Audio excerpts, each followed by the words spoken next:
We are exactly who we believe ourselves to be, and we can reprogram ourselves at any time. We are the architects and co-creators of our reality. And when we understand that, we develop confidence. And then when you develop the confidence, you start moving in the ease. And that ease is a frequency. That ease is the alignment.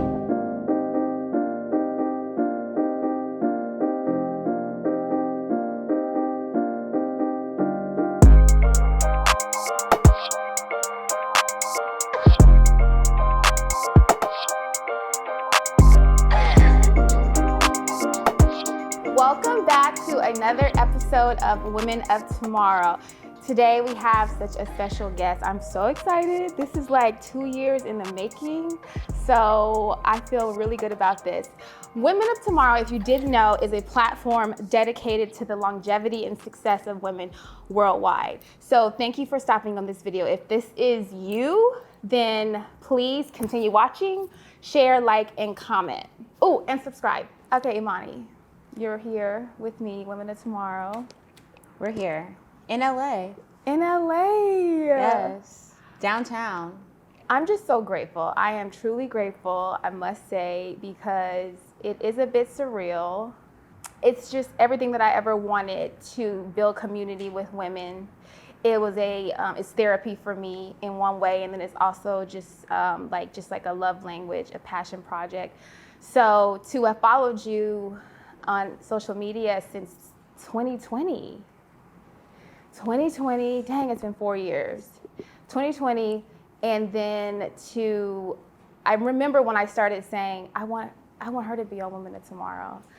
And I think originally it was, I didn't believe it, but I wanted it bad enough. And then I started flowing with I just started flowing and saying, okay, it will be what it is. And so to be here, I feel so in alignment, more than I have ever felt. Ashe. Yeah, ashe. That's a big ashe, yes. Yeah, it's something that I talked about recently on another interview, is about one of the ladies that I spoke with, Estar, she said, she kind of reminded me that manifestation only takes as long as you align yourself with what you say you want. Mm-hmm. And it hit different, because when you actually believe you have the power to align yourself, to change, then you actually know that that's a true statement. It's all about the belief, and it's easier said than done. Yeah. Yeah. The belief, the faith, the conviction, the confidence. It's a formula that takes sometimes a bit of time to conduct and concoct. Yeah. Mm-hmm. So that's why I feel so blessed in this moment. Likewise. So yeah, I don't take it for granted. And so let's get into it though. Yes. So Imani Cohen, tell me where you are from. Anyone that doesn't know where you're from, where you were raised, how you were raised. Well, I was raised actually right on that hill, right here. Yes. So Los Angeles, born and raised in View Park, Slauson, Crenshaw District. Both of my parents are from the East Coast, though. Okay. So I feel like I was definitely LA girl to the bone. Yeah. But my father is from Harlem. My mother is from Philly. I spent I spent summers on the East Coast, holidays on the East Coast. They very much let me know that my parents are from the East Coast. Yeah. We're never on any Hollywood shit, even though my mother worked in the industry. My mother was an esthetician. Okay. She owned the first Black-owned spa in Los Angeles. Wow. Serviced a lot of Black Hollywood. And although she was very much in the mix, she wasn't, and she made sure that I was adjacent, but not immersed.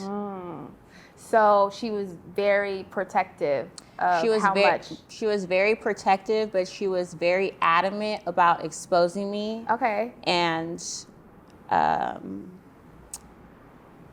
integrating me.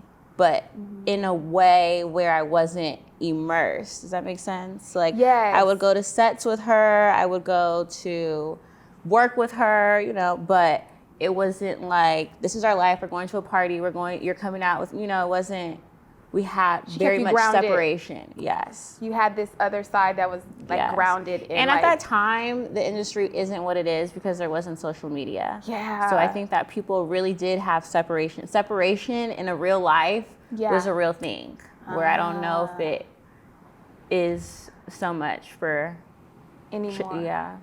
Yeah, that's so true. Just was thinking about that, like how celebrities, I mean, that's something I want to talk about later, just kind of just like the dying out of the celebrity worship and how even though people still have fans, we're starting to be able to really clock like the decline. Yeah. Yeah, we're able to see that they used to be like this, they were on a pedestal, and now really it's just like the amount of money that they make that makes them different from anybody else. It's not even just like how much of a talent.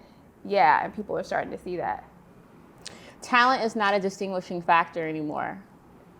And I don't even think it's about influence. I think that now it's about proximity. What do you mean by that?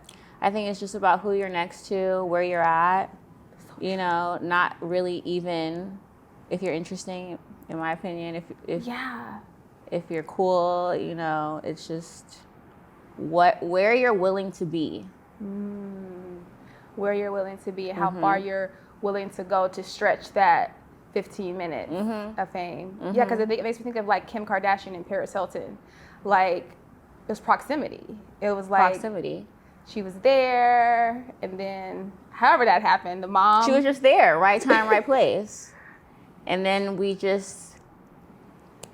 I feel like we're forced to be interested, because what are we really interested in? What are we interested in? We're not really moved. We're just like, it's like programmed. We're just surveillancing, I think. It's a lot of surveilling. Yeah. We see so much. And I think that this is just my own meditation. Okay. I am really monitoring my energy on social media, because I feel like we can become monitoring spirits. You know, there's a lot of people that we watch on social media that we don't necessarily engage with, or that we watch that we're not really cool with, but we don't want to unfollow because we know that's going to create static, you know what I mean? But it's like, I'm not really clicking on your stories. I actually have you muted, you know? But if I unfollow you, it's going to be a thing, but I'm really not engaged I'm not interested really in anything that you're sharing.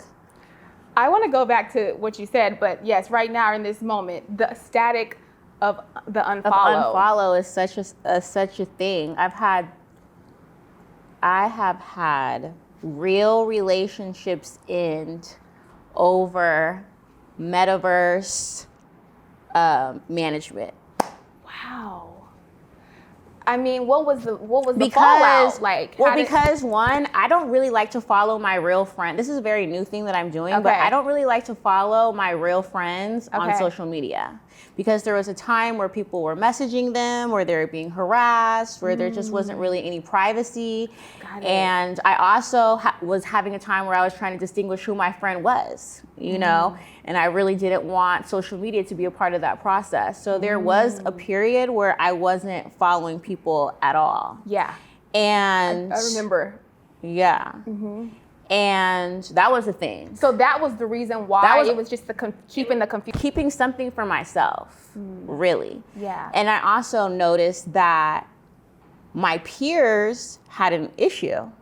You know, it's like, I'm not just about to be your follower, you know? Wait, your peers? My peers, like you and I, or, you know, people that I would traditionally follow. Yeah. Felt away about me not following, which is why I made my personal page. Got it. And then that's a whole nother story, but I started to find myself pouring more of my true expression there and hiding on the HoodHealer page. But yeah, I did unfollow people just because I just didn't want people in our friendship business. And folks have a lot of equity in social media, and that means a lot to people. And you cannot just be unfollowing people. Wow, Isn't that crazy? deep. No, that is deep. And even like just how you present, or, you know, and I just say that just because I feel like that's the best way to say it, because I don't want to act like you put everything on social media, but the HoodHealer, it's always been a place of just like information. It's like TV for me, because it's like I'm not watching the shows. I'm not really interested in the fake or fairy tale or whatever type of what they want to project onto us. But for you, I was just like, I want to be I know I'm going to be influenced being alive. I want to be influenced with this. And if I trusted it, I felt if I resonated with it. But I would have never thought that you had the background that you have of, like you were saying, mom in the industry, growing up in California, and just really being on the inside of what so many people are chasing. Yes, which has made my career purpose journey, I think, very meticulous. I've really been taking my time because I've seen a lot, and there is a lot that I don't want to experience, and that I don't have the support really. To navigate the industry successfully, I feel like you need to have a strong family, a big family. And in my family, I am the strength. I'm still trying to figure out how to, as my mother really carefully crafted, how to be adjacent but not immersed. Because that is a huge piece of what I kind of struggled with. I got into the industry at 17 just as a songwriter and an artist. Probably for the last 17 for 20 years, the only people that I knew or become friends with were people that I met in the industry. And it is just tricky, and to the point where I just started isolating myself because I couldn't figure out like where I belonged. Like I didn't feel like I belonged with the energy and the personality of the industry, but I'm a creator, and I was So it's just I'm a creator, and I live freely, and those people are the people that make up the industry, you know? Yeah, it's like when you think about the industry, like, and not to get too deep, but I do have this question because the industry is what so much of the masses are following and looking to as the, you know, the idols or whatever you want to call it. It seems to me, especially on a musician side, musicians become musicians because they love music, right? They love creating and stuff like that. But a lot of times the ones that really make it, the ones that can succeed throughout all the trauma are the people that were already traumatized, and this is their only saving space. Like they become drug addicted to keep going in this industry, but it's the only thing they know. It's what took them from their trauma, you know? Like, because it takes a lot to like navigate this phase. It's a lot of pressure, and as a Black woman, there is no rule book. Yeah. I think that the goalpost changes all the time, and we can have experience and we can have elder guidance to an extent, but we're really traversing this on our own, and with a lot of pressure and a lot of scrutiny and not a lot of grace, and that is the most challenging part, is just being vulnerable in your navigation and having to do that in front of people who really you're doing it for and doing it with, you know, but with so much scrutiny, it can really be challenging and it can really be discouraging. How do you keep going? I have come so far. How You're so different from what you were when you first started the HoodHealer page, or yeah. So much refinement and humility. That's okay. Okay, what were you Yeah, saying? because the internet will tell you about yourself. The internet is crazy. And the internet is not always wrong. The internet may always be mean. But sometimes the internet is not always wrong. And if you have the strength to really take what is being said to you and transmute and refine, I think that social media can also, you can transmute anything, you know, and it can be a therapy. It really can be a free therapy if you have spiritual conviction. Okay. If you have spiritual conviction and spiritual grounding and you can separate realities, the internet can be very therapeutic. What do you mean by separate realities? Like you can get off the internet and go home and be poured into or know how to pour into yourself. Like the internet is not your only source of energy. Got it. Okay. Yeah, and you're not just, that's not your lifeline. Yeah. That validation from the internet or lack thereof. Yes. And for a lot of people, that is. A lot of people are shaping their entire livelihood around that validation. And that's scary. And that's also a mercy that I don't want to be at the mercy of if you like me or not. Yeah. You know, I don't want my paycheck to be determined if you like me or not, which is also why I shake it up. You know, because I don't want to ever be comfortable in anything that's uncomfortable for me. So I have gotten really good at shaking up the space and assessing who's who and what's what. And I feel like the more expressive, some people call me provocative. I love it. You know? Like, come on. I think that the more that I'm myself, the more spaces I create for myself. So for example, something comes on your heart or in your mind. So when I said something like, I don't resonate with the transatlantic slave story, which polarized the internet, and I don't know why. Why are we resonating so much with this slave story? Why? We have identified with it. We will fight for that story. Fight for the story. And unreal. It pains me. Yeah. How much we identify with tragedy. Absolutely.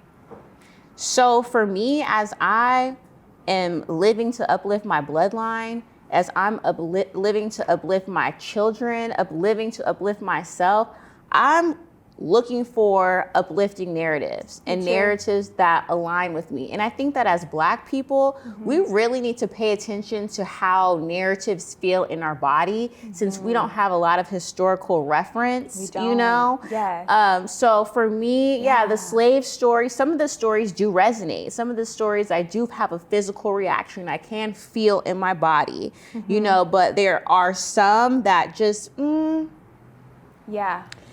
I don't know. I feel that I came from ancestors who were indigenous to the Americas. Me too. I feel the same way. I mean, I can look back at my ancestors that I do know of and that the family still knows of, and we were in America.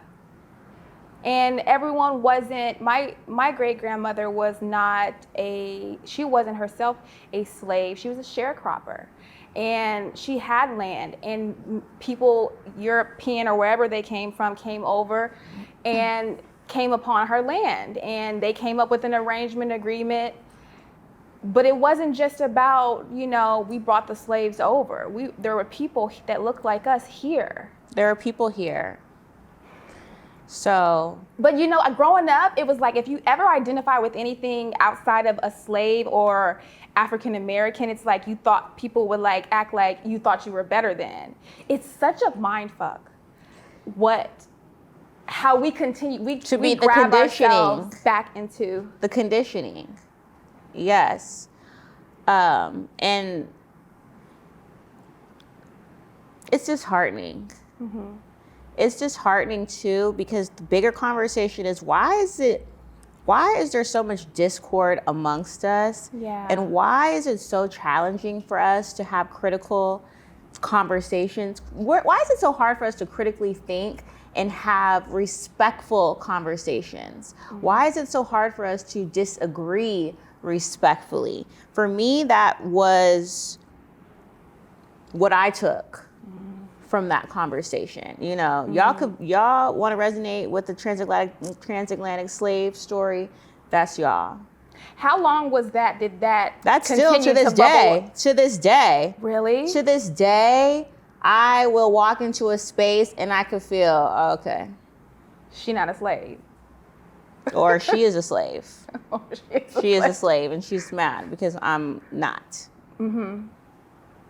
So, baby, to this day, yes. To this day, I receive a lot of resistance in our community. I remember around that time, wasn't there even like India Arie was like... India Arie, ready for love. I was shook. Shook. And she took the time to really put me down. Yeah. And that was really shocking for me. But as a Scorpio moon, it really turned me up. I'm so happy. Thank you, India. I'm so happy you did. And that's one thing that I admire so much about you is I see how you speak. You're helping us. You're giving us another perspective, another way, like basically just open it up. I'm gonna say this is how I feel, and this is just for you. You can believe it or not believe it. And then to deal with how when things go viral and when people just come up on your page and say anything out their mouth. And what you were just saying about having a respectful conversation, I must admit that I know how to have a respectful conversation, but I get so, I won't say triggered, I get so emotional, especially when I talk to my family about different things, and I'm just like, well, please listen, because it's not like I'm asking them to change for the worse. I'm asking you to change for the better, because right now you're kind of like in the slums. So I want to give you a perspective that could bring you out of there, but they're so dedicated and devoted to those stories. So that's something I'm working on, like knowing how to have those conversations. And I admire you so much because I've seen people, even on your live, and you're able to, you push yourself to have those conversations even when people are out of line. Are you pushing yourself? Oh, I definitely am pushing myself out of another social circle, out of another party. Yeah. Out of another gig. I know that when I'm taking it there, that I'm taking it there. Ooh, you feel it? Oh, I feel it. I feel it. And I feel it, I feel it everywhere.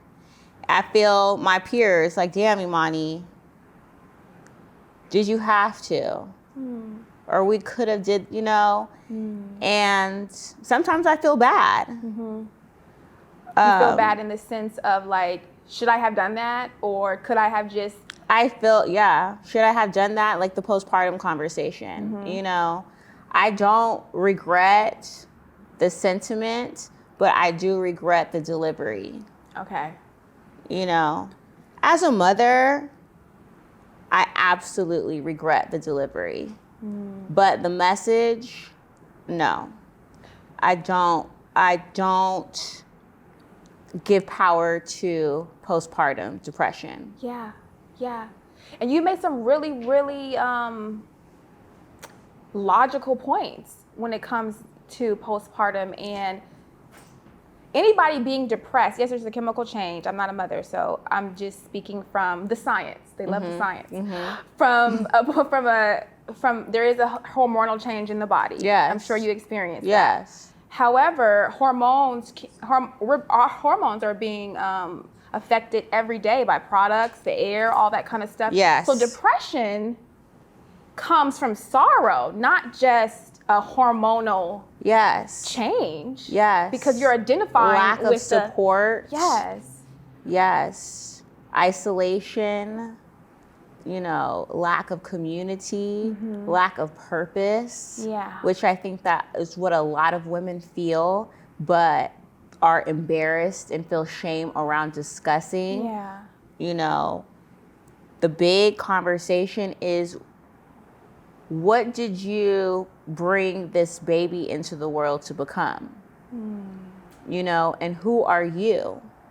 And we're not having that conversation as a community. We're not. And we have narratives like labels like postpartum depression that we can slap on these issues that are challenging and painful but necessary to address. Yeah. And we are using this Band-Aid to cover up and to hide from and to justify behaviors that, in my opinion, need to be addressed. Yeah.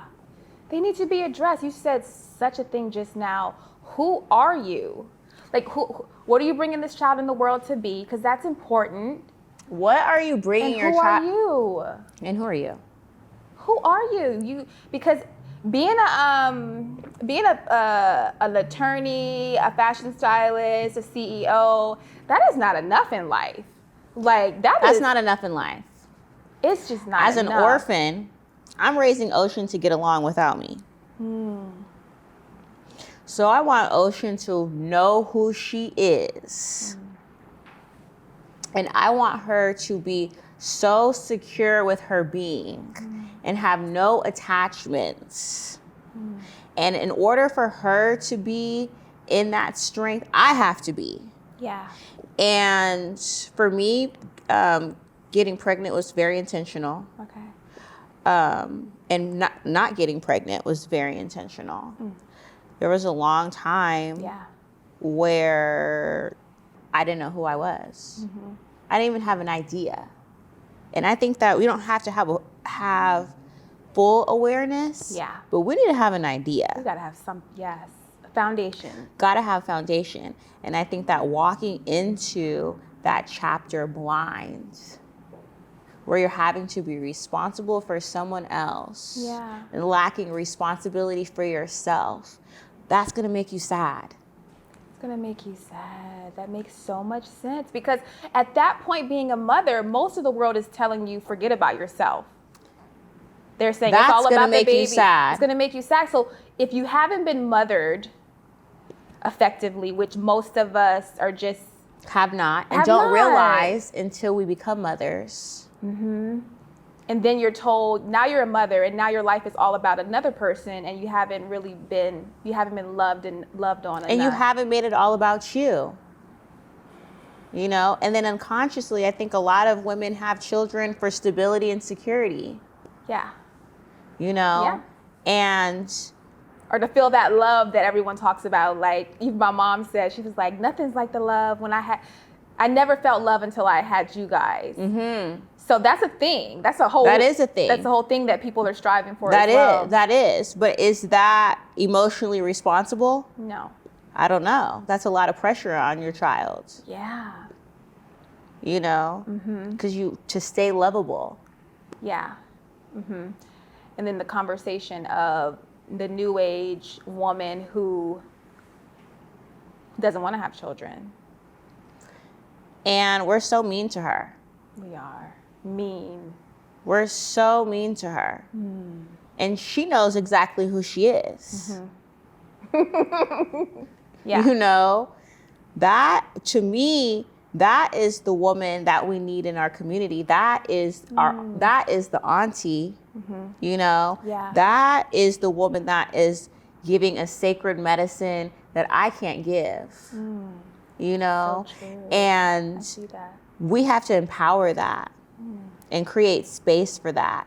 And I think that as women, we're mean to our own friends. You know, we isolate our own friends. I have, you know, married friends and single friends, and oftentimes there is a separation. And when I have events, I don't like to do that. Okay. Because I think that community is very important, and people hold different positions in community. And when our communities are imbalanced, our communities are weak. And there is a lot of support that I get from my single homegirls. There's a lot of support that I get from my married homegirls. There's a lot of support that I get from my divorced homegirls, you know. But there's a taboo sometimes. And there's an energy that we have around people and their relationship status that is very mean. It is. Yeah, because that makes me think of something. Okay, but is it just because we're projecting onto them what we were afraid of? And absolutely. It's all just projection of fear. And I think also because we don't have enough conversation, education, and environment to really develop ourselves as an individual. You know, individual development is looked at as selfish. It is. And especially when it is done by the masculine, which I think is a beautiful thing. I don't think that we should be rushing men into marriage and rushing men into fatherhood and rushing men into monogamy, you know. And that is something that is pushed as well, I think is mean. You know? Yeah. If you ain't ready, that is honest. Take that, girl. Yeah.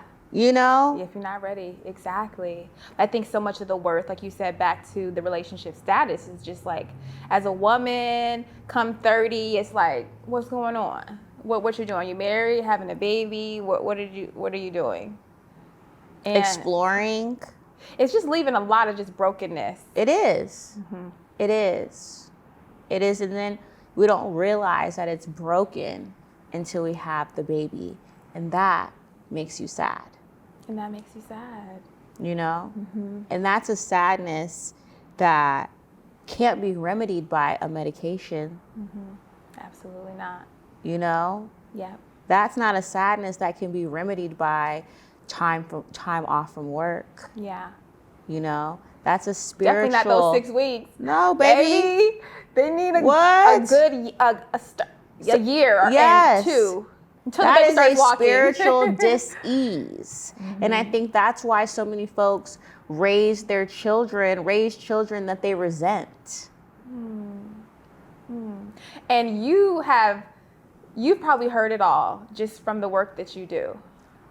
Baby, heard it all. Heard it all. My mom's a child psychiatrist, so she has. She heard it all. She's heard a lot. So a lot of times growing up, if I had a little issue, she'd be like, "Kayla, it's fine, trust me," because she's thinking about like the worst case scenario. The worst case scenarios, yes. And I'm just like, okay, I got you, Ma. I got you, Ma. Now I finally see that that's her point of view. Because she just couldn't. She had sympathy, like she was really loving, but she did not know how to really be like. When she couldn't identify with me or help validate some of my, I guess, things that were hurtful to me, because she's like, baby, you're good. But I didn't want to get off topic. Very, yes. But just you've seen it all in the work that you do, and I've seen it all. There's a lot of broken dynamics between mother, father, children. Yes, and a lot of pressure. Yeah. A lot of pressure, a lot of external pressure. Going back to just the whole identifying with how we, not being able to have those respectful conversations feels like it's just a lot of pain, and then emotion, just pain that's just still in the body from generations, bloodline, childhood, all that kind of stuff. And then not being able to talk about it, not being able to build the community. And then so we're all feeling sorrow from what we've been educated about, and we're feeling a lot of pressure to perform when we haven't been given the tools.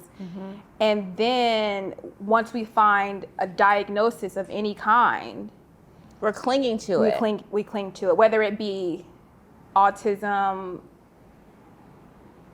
depression, anxiety. We're clinging to them, and we are not doing the work to uncover the spiritual dis-ease and the spiritual diagnosis, because there's a spiritual dis-ease and diagnosis for everything.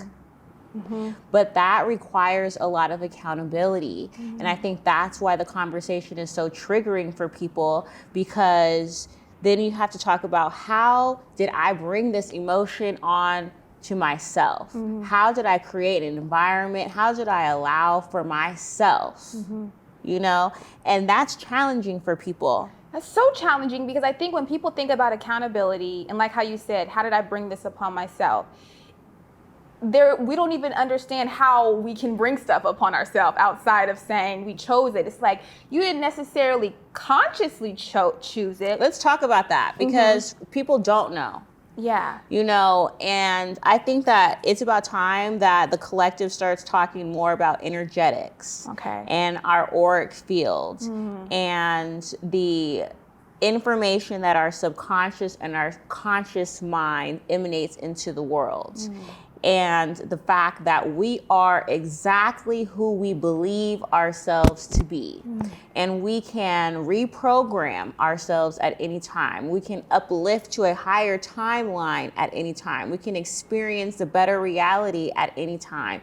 And we can descend at any time. I think that it's very, very important and critical that we know that we are the architects and co-creators of our reality. And when we understand that, and when we start taking responsibility for that, we really can see the co-creation. And when we see the co-creation, we develop confidence. And then when you develop the confidence, you start moving in the ease. And that ease is a frequency. That ease is the alignment. That ease is the knowing. We just knew that we were going to sit down and have this moment. We didn't know when. We let it out into the universe. But for a lot of us, we don't trust in our ability. We don't trust in our capacity. The universe didn't say no. You know, the government didn't say no. Our energy said no. You know, and so then we have to get into the why did our energy say no? And for many of us, we don't know, because it is embedded within our subconscious. And our subconscious does that so that the conscious mind can co-create in positivity. Because the subconscious mind often holds and stores our repressed energy and tragedy and trauma, and it's stored there to protect us. But it's stored there. Just because it's stored there doesn't mean that it's not there. It's dormant. And that dormant energy begins to create roots and create homes in our bodies and physicalizes in our bodies. And so this is also why so many of us are struggling with things that we don't know. We don't know why. You know, I don't know why this cancer is coming up. I don't know why these fibroids are coming up, because the mind has repressed this energy so that you could go and do your job today, so that you can go and be a mom today. But you still have to do the work of uncovering that. So when you say accountability, it really leans heavily into, we're not blaming you. No one's blaming you. What we're saying is take responsibility and take action in your life. Take full responsibility. The conditions of your life are not your fault, 100%. Okay.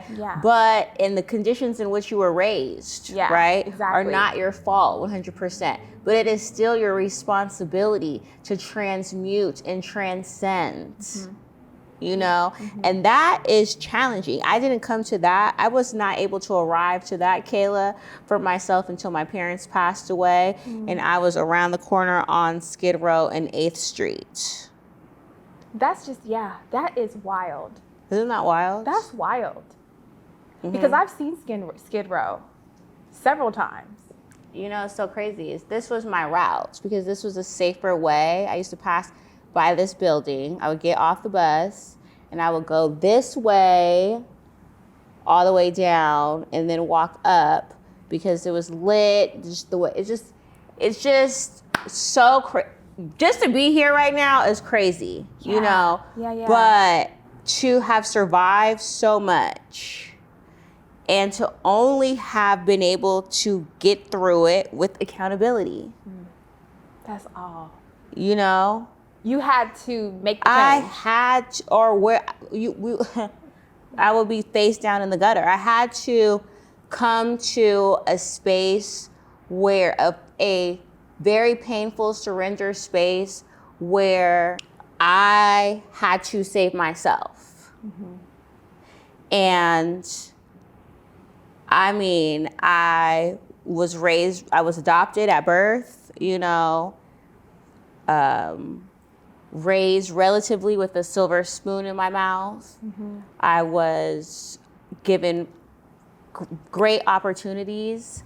But at the end of the day, really, Kayla, it was not about my parents not providing the foundation and not having the money and having the things. Really what it was is I didn't believe in myself. And they didn't either. They didn't believe in themselves, or they didn't I believe don't think they believed in me either. in the sense that they thought that you were weak? They just thought I was a fuck up. We just gonna love her. You know? And did you feel the need And to I didn't forgive them? identify that until I got into Bell Hooks, All About Love. And Bell Hooks distinguished the difference between care and love and really started to talk about the Black love dynamic. And I realized that what I had experienced was care, but not unconditional love. And the root word of care comes from basically caring for someone in the hospital, caring for someone when they're sick. They're just gonna do the things. Love goes above and beyond. You know, care does what's right. And this might sound crazy, but do you believe that you were their trophy child? Absolutely. Absolutely. My parents were older. Okay. My mother had breast cancer. She was not able to conceive. And I think that what was missing for them was the child. And my parents very much positioned me, but did not raise me. I was very much a latchkey kid. All of my peers really were, so I didn't know that I wasn't being raised and that I didn't really have familial support until I went to the South. What part? North Carolina, Greensboro, North Carolina, okay. for college, yes. Oh, okay. So it wasn't until being in the South that I really saw, in my opinion, a true Black family dynamic. Okay. Because in LA, It just doesn't give that. no, like LA, you know, your aunt and uncle moved here from such and such. You know, it's not the family is not really here. So the okay, got you. tradition, you know, it's not. It wasn't giving that.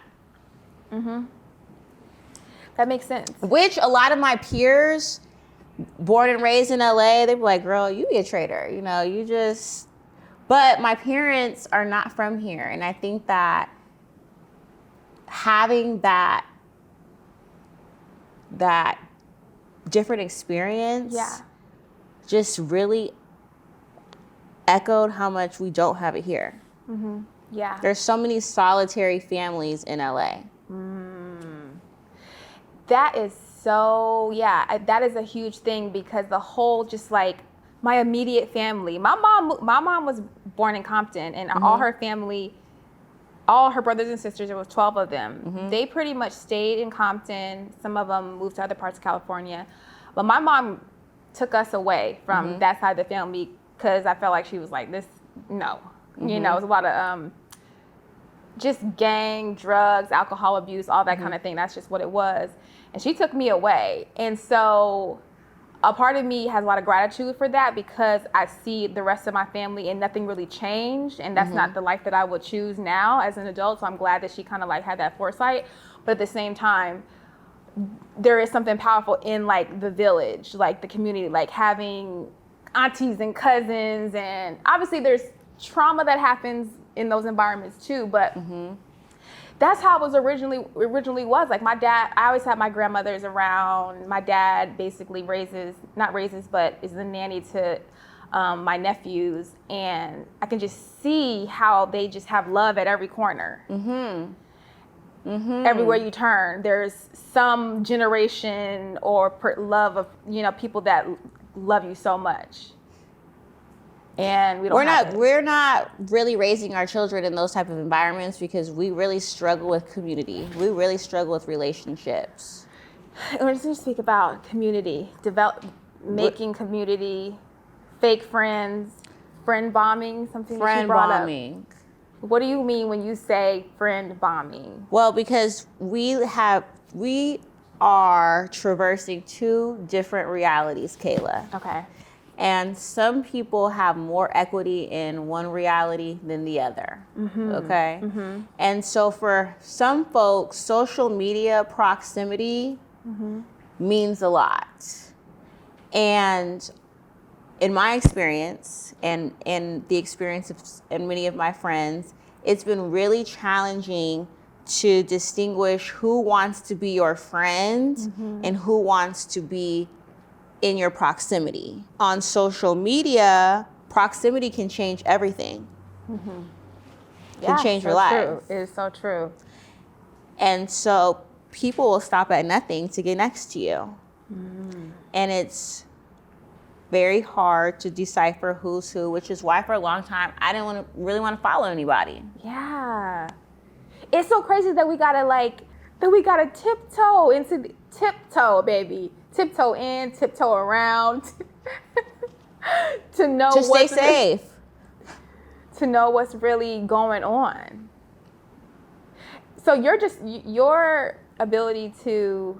And I don't have the best ability. Like I could tell you, which is also, you know, hasn't been easy, is having to navigate this publicly because I don't know for myself. I could tell you who's who and who's not for you. Got it. But for me, I have to have my own experience. And I'm very green. And I'm very, hey girl, wow, you're into, you know. Yeah. And I'm also, it ain't no fun if the homies can't get none. So I'm a perfect candidate, you know, to get got. And I have gotten. Me too. Yes. But I really am now at a space where I am trying not to allow those experiences to harden me. Harden you, not harden you, but maybe just I don't want them to harden. Yeah. Not harden me, but I am learning from them. You're learning, okay. Yes. I'm learning to have more discernment. I'm also putting more equity in my real life, you know, and pouring more into those real life relationships, because I also feel that part of getting got was operating from a void. You know, you get got when you're vulnerable. Yeah. And the vulnerability and the truth is, it's hard to be the hood healer. You know, I wish that I could have and be in a witch coven and, you know, have more sacred support and sisterhood. But the truth is there's not a lot of people doing the work in the spiritual community. And there's not a lot of people that are in integrity.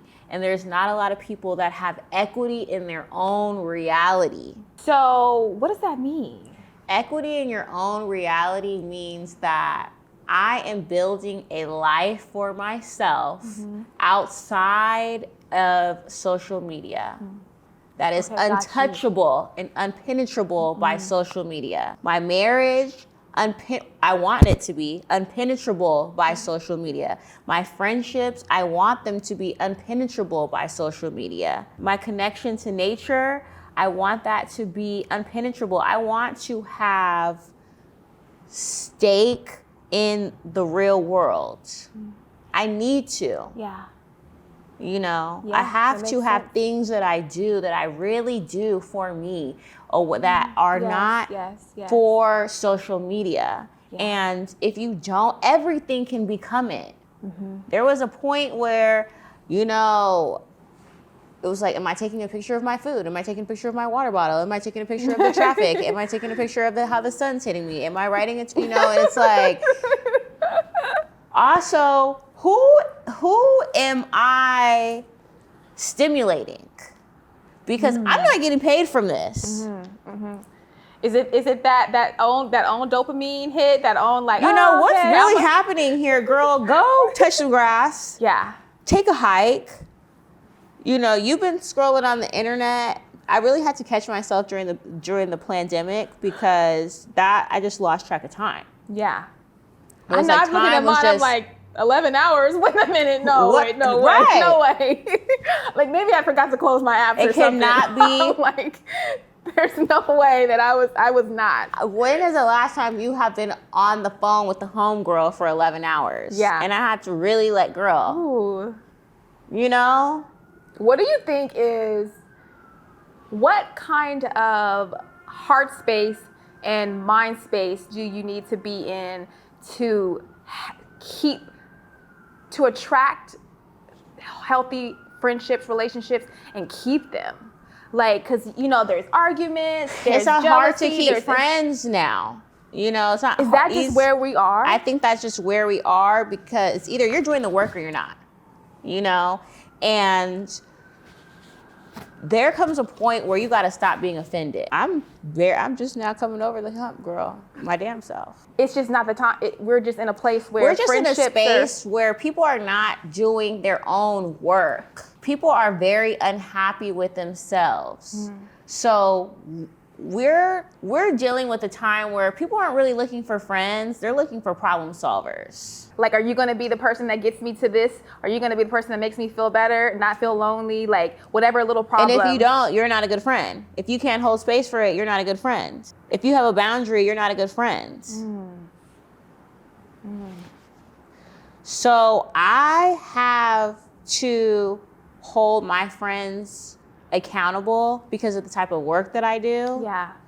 You know, so if you want to be my friend, we cannot be in therapy the majority of it. Yeah. Now, but in all fairness, I can still hold therapy for my friends, you know, but my stipulation is that that's not the tone of our friendship, you know? Yes. Vent to me, but don't make it your only form of communication. Got it. You know? Yeah. Because I'm here to hold space, and sometimes I might need you to hold space too. Yeah. But I really want to be in celebration with my friends, you know? Yeah. I really want to be in sacred sisterhood. And I don't think that enough of us are doing our own work. And so we're not having the capacity to really hold space for true friendship. Because if you were, we wouldn't be so offended. Society is giving us so many things to excuse our lack of personal work. It's like, oh, you're just depressed. Right. Oh, you have Okay. postpartum. Oh, you're anxious. Oh, Yeah. you know, whatever the label is. And you also have to be mindful of who in your reality is perpetuating that. Who, like, you're being around, Yeah, because I don't feel like that's a real friend. that is letting you keep. That's allowed me to maintain my sickness. Yeah. And, you know, some folks are not, baby, that's not the type of friend they want. That's not the type of friend I want. I mean, I'll have to be honest. Like, I'm very, very intentional now. I'm intentional about what I need to be doing for myself. Like that. Yeah, that's first. So that I can even be able to. Which is selfish, or she's standoffish, or she don't really be with nobody, or, you know, it's like, We are so I'm concerned. Yeah, we are so concerned with other people and what other people are doing for themselves because we are not doing enough for ourselves. Yeah, like that meme says, it's like, I'm not doing too much. You're not doing enough. Girl, You're what not are doing you upset enough. about? Yeah. So this year has been very interesting too because I've been in a few friendship divorces where I realized that it was not them, it was me. So I've been holding space for bullshit. It's not them, it's me. Full accountability. I have to take accountability for my frequency and the fact that I be knowing better in a lot of situations and that I hold space for a lot of bullshit. And that is not such and such and such's fault. What I open the door and let them sit down in my living room and let them do. Got it. It's like you're not trying to be the friend that's always judging everyone, but so you have to say, okay, it was me for even like opening up the door for me to see something that I don't like, and now I'm judging it, and now I'm a harsh friend, or now I don't know how to. Or if I've just opened up the door for you to constantly vent. I've just created a safe space for your unhappiness. Which I think that we do for a lot of our friends. We create safe space for their unhappiness, but we're not creating safe space for resolution. And also, it's not my responsibility to create a resolution for you. I can hold space for the resolution. I can help you and support your resolution, but it is not my responsibility to say, this is how we're gonna fix it, girl. Yeah. You know, and in our 30s, I think that that's kind of the support that a lot of women and men want. And that's not the true help. That's not the solution. Like, goes back to saying pacifying you is not the solution. And that's not friendship. That's not friendship. Pacification is not friendship. And you're not, like, everyone is their own healer.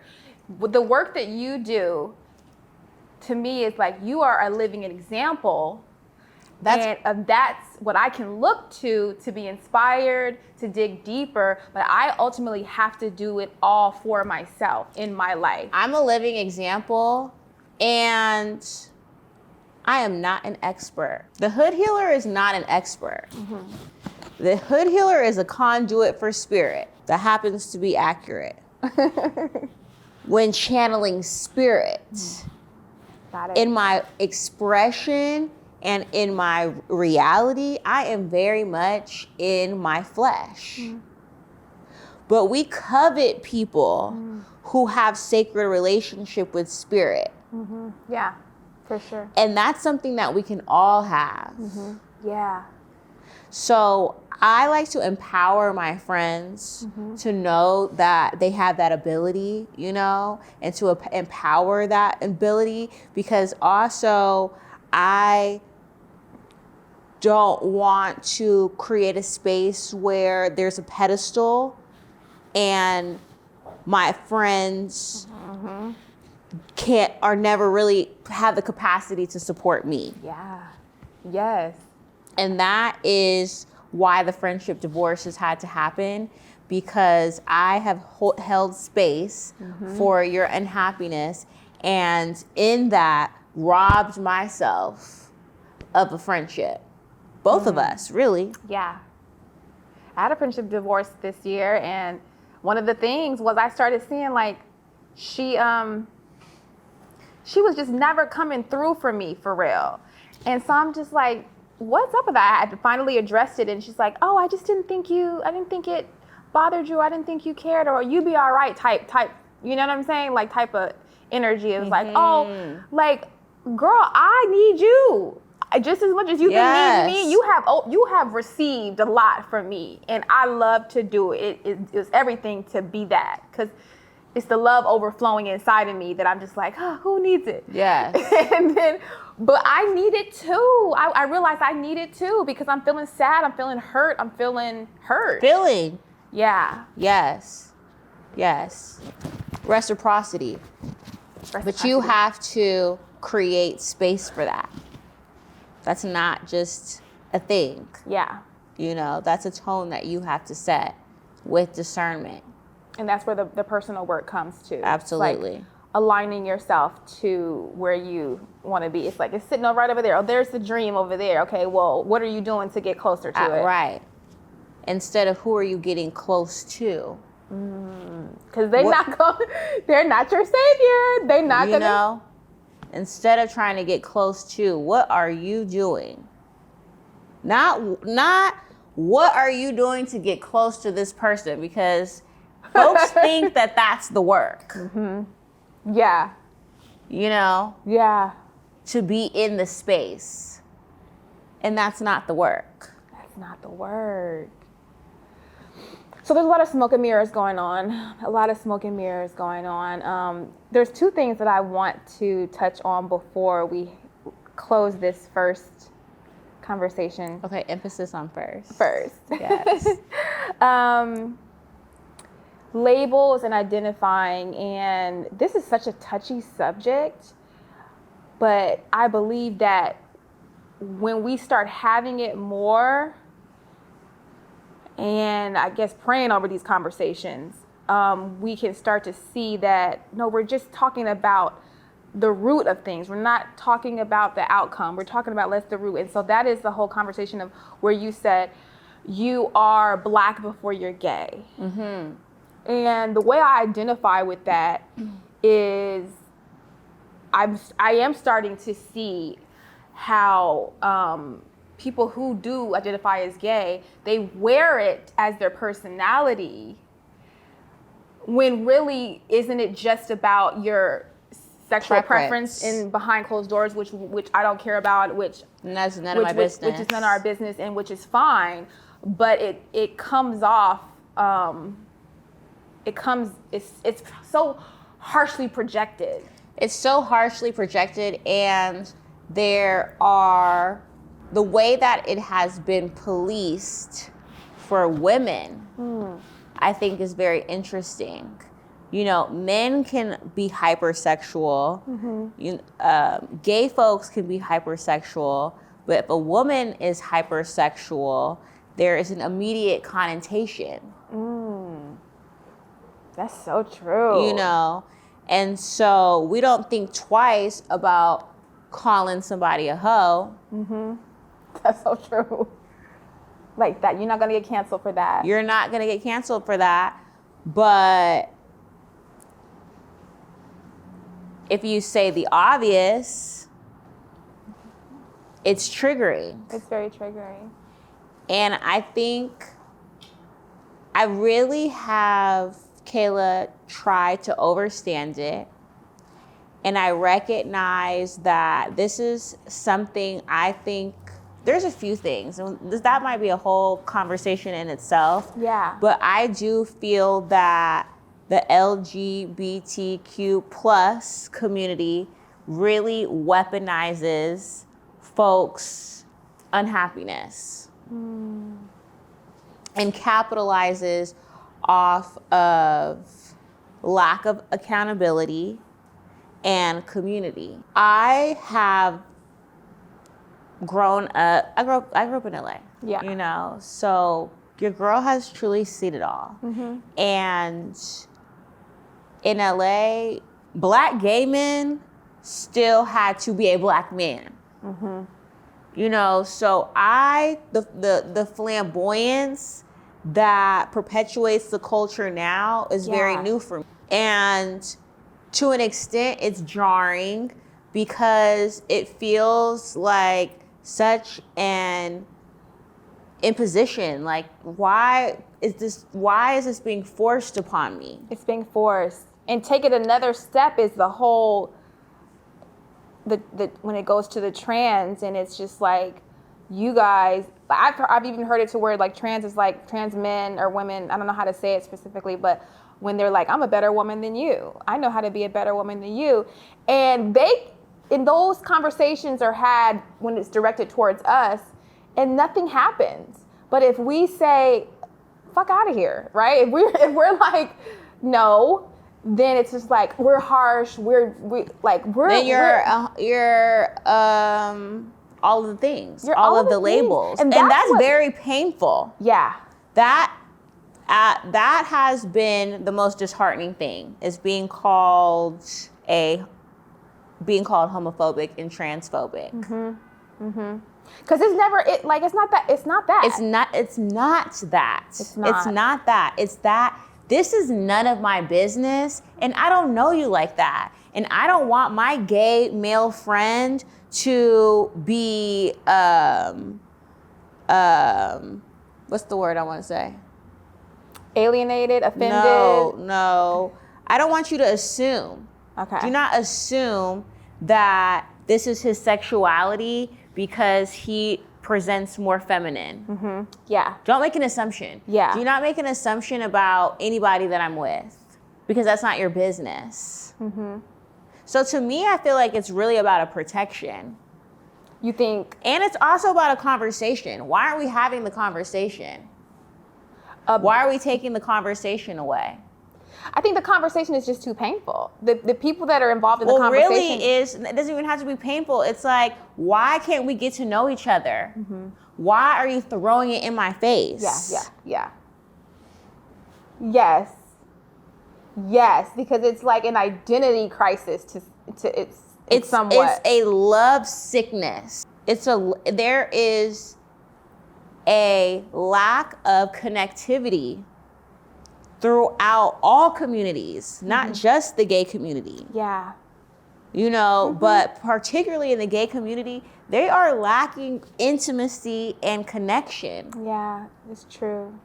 That has been replaced by hookup culture. So true. So true. I see it with some of my gay friends. And they are in pain. And they are alone. The hookup culture has really been, it's been the instant gratification. It's like an instant gratification lifestyle. Boom. Yes. And there's no connection there. Look at all this pain that we're in. Okay, a question about that though, because I feel like the other side of it is, or maybe not even the other side of it, is what I often hear is that, well, we wouldn't act like this if we were just accepted from the beginning. And Who's it goes not into this accepting cycle. y'all? Who's not accepting Their y'all, parents, I guess maybe back in the day. That's something too, where we go back to the conditions of your childhood. The conditions in which you were brought up are not your fault, but it is still your responsibility to transmute. That's not my fault. You know, because I'm here right now accepting you. I'm accepting you. And when you uplift your frequency, in that frequency, you're accepted. Back to being an architect and being a co-creator, you know, and saying, actually, I'm not a victim. Actually, I'm going to change the narrative. Yeah. And I'm going to be a magnet for all that I want to attract. And you attract that. And that's really my hope for that community. That's really my hope for my queer brothers and sisters who really need connection and true community and accountability. Yeah.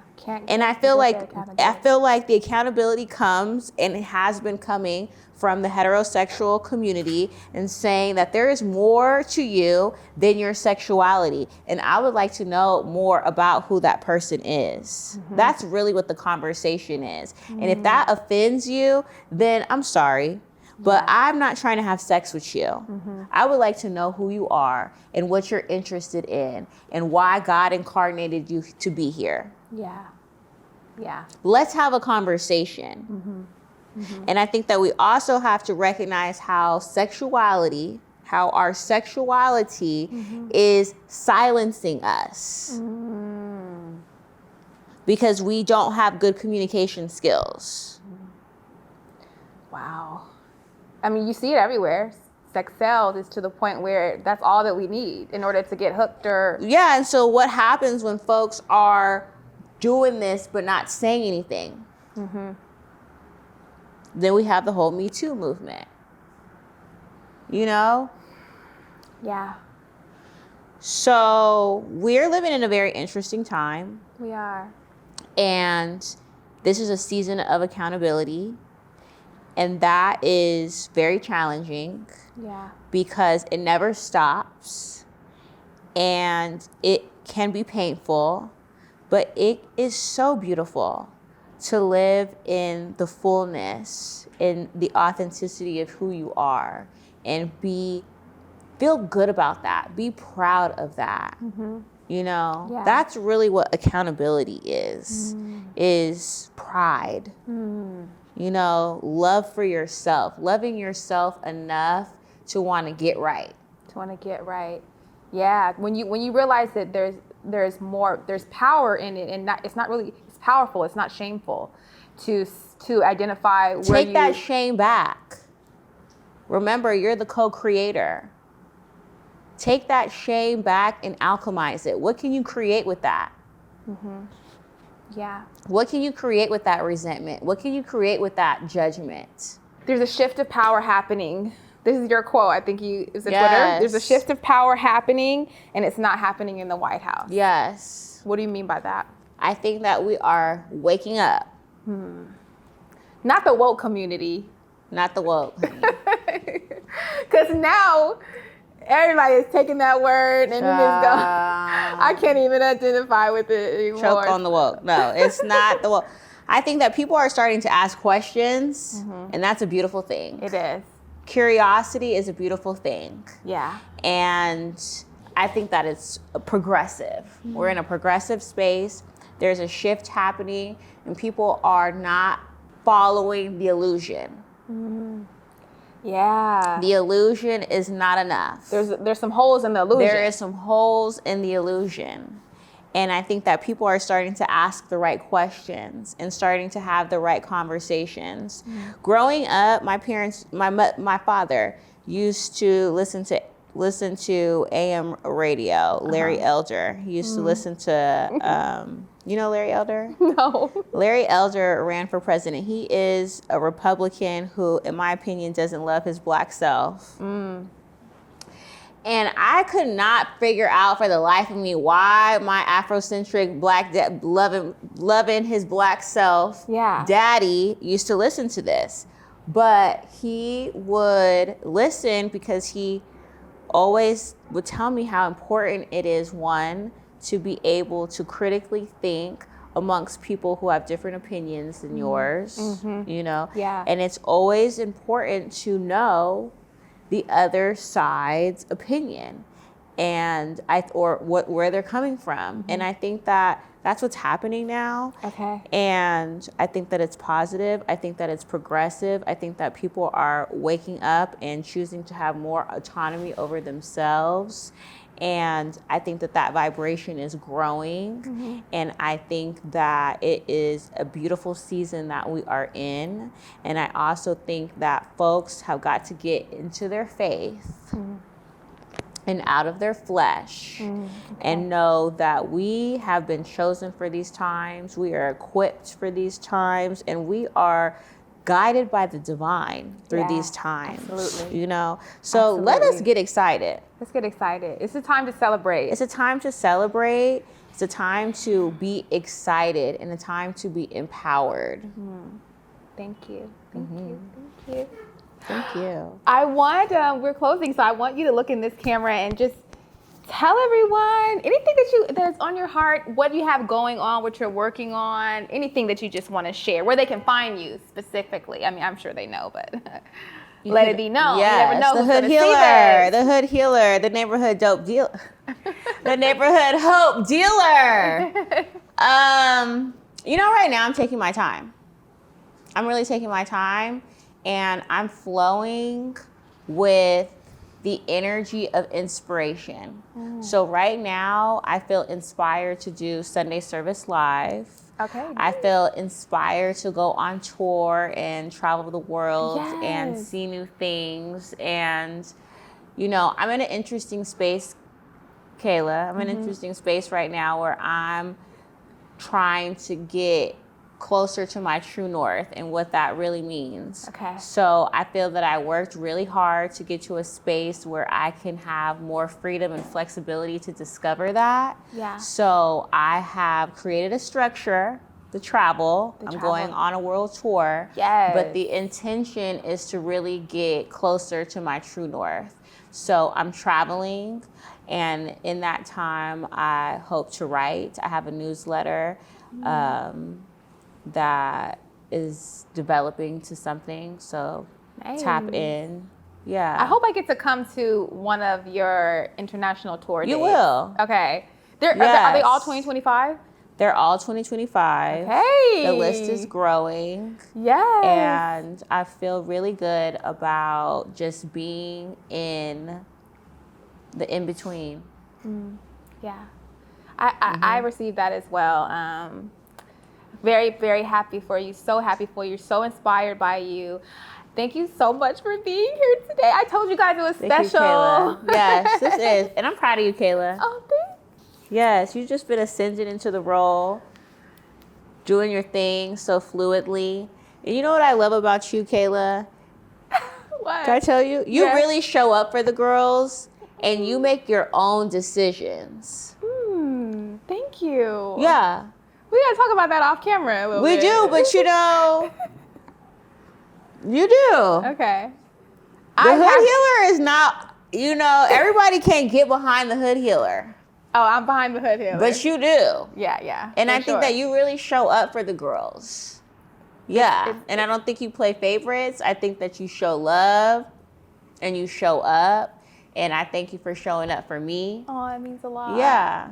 And I admire the community that you are creating. I have benefited from it. Oh, yeah. Wow. That's crazy. Yes, I have. It has. Kayla's doing some things behind the scenes. I am. I have to share some more stuff with you. But, you are connecting folks that would maybe not have connected. Look at us. She is. I love you guys so much. This means so much to just have you here and just to hear that we are doing. We're doing what we came to do, and thank you guys so much for watching this video. Make sure you subscribe, and we will see you next time.